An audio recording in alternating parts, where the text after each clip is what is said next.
hello. How are you doing on today? I pray that all is well with you and your family. So, today I'm going to continue talking about the dysfunctions in our family.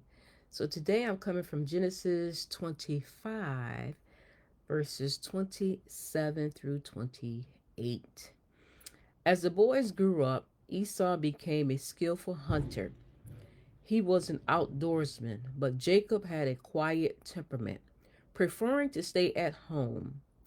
Isaac loved Esau because he enjoyed eating the wild game Esau brought home, but Rebekah loved Jacob. Rebekah loved Jacob. All right, so sibling rivalry. So parents do tend to have a favorite child. Sometimes, as we get older and you go back and you're talking to your parents, be like, yeah, they were your favorite. And they try to say, well, no, no, no. They wasn't my favorite. I tried to treat you all the same. Yeah, you tried to treat us all the same, but each child requires something different from their parents. But we see right here in the word where it says that Isaac loved Esau and Rebekah loved Jacob. So Isaac, I can just imagine that Isaac, as the father, going around telling, all his boys, all right, or the men in his circle, that's my son, that's my boy. Esau did what his father taught him, all right, to be out there in the field. He was good at cooking that red stew, right? He was out there good at hunting, right? Hunting. That was what he was good at. The outdoorsman, the hunter.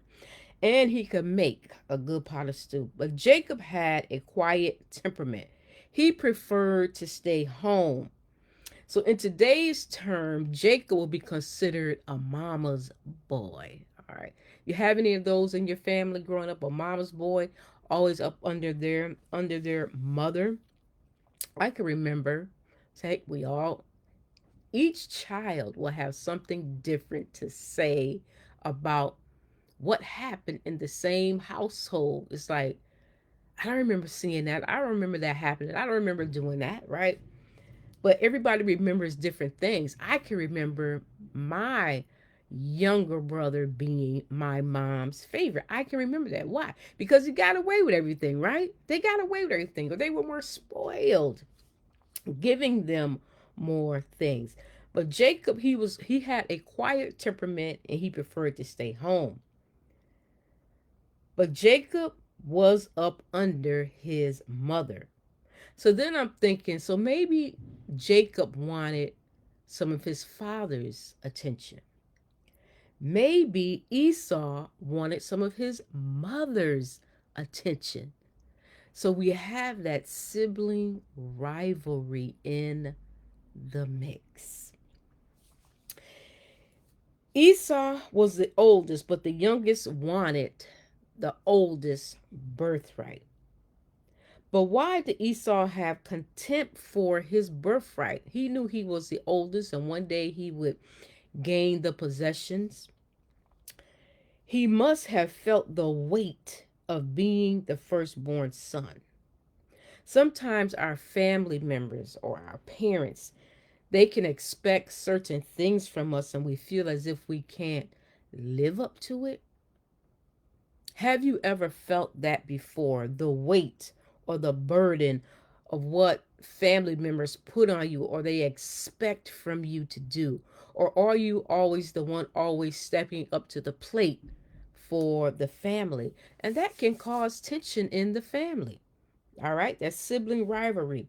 Then you have those that'll sit back. No, I'm gonna let so and so do it. They got it. Mom and dad always want them to do that anyway. Why? That's their favorite. Yes, as parents, we can put our wishes and expectations and dreams on our children and not allow them to develop their own gifts and talents. We expect them to go to school, get good grades, do their chores, and learn the responsibility to become productive citizens in society. But yet, God still has a purpose for their life. There's something in them that God wants them to do. So, as parents, we have to be mindful not to have those favorites and truly treat all of our children the same. Some may have gotten punished more than others. Did anything like that go on in your household? And it causes friction between you and your brothers and sisters. And as of today, your siblings, you're not together. There's a disconnect because of what happened when you were a child, when you were younger, when you were growing up. So this sibling rivalry thing, I mean, it is real. Or pitting your parents against one another, pitting your parents against the siblings within the family, just keeping that friction going instead of bringing the matter to the table and discussing it. I mean, you can agree to disagree, because I can remember growing up and my brother saying that I would always drink all of the milk. Hey, I loved my milk. I remember that because I loved my milk. But as of today, I mean, I don't drink milk. So he makes this joke now, like, yeah, you had to be the first one to get the refrigerator to get the milk, or else she was gonna drink it all up. So, and they knew that I love the milk. But you gotta go back. That's what I'm saying. Sometimes we have these things going on within us or within our family, and we go all around it, right? We go all around it. But you got to go back. Go back. Why am I like this? Why do I feel like this about my brother or my sister? I mean, they're my family, but why do I feel this way? And go back. And there is nothing going back wrong with going back and saying, I'm sorry. That seems to be the hardest thing for some of us to do. But it takes boldness and courage. It's the right thing to do. To go back and say, you know what? I was wrong that I did that. I was wrong that I said that to you. I shouldn't have done it. And sometimes those that are closest to us, they can hurt us to our core. Why? Because they know us. They know us. They know the things that we have gone through as we have been growing up as children. So I encourage you on today. If you have that sibling rivalry still going on in your family today, get to the root of it. Get to the root of it. Family is the one that's always going to be there, regardless of what goes down. No matter what comes your way, your family is going to be there. You'll even come together when something happens within the family. But then what? Then you go back to your separate corners. Come together. That's your family, the family that God gave you. And that's the family that helps shape and mold you into who you are today. Whether you agree with what happened, whether you like what happened, it is what it is. It happened. We can't change it. We can learn from it and move forward. So, squash the sibling rivalry if that is going on in your family. Life is too short.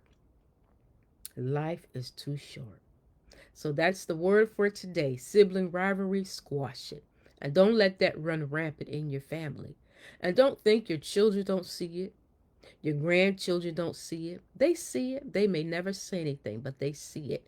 And you know what? It goes right on to the next generation. But it's up to you to step up and do the right thing. Always remember, you can become a new you, but you must do the work. Until next time, bye bye.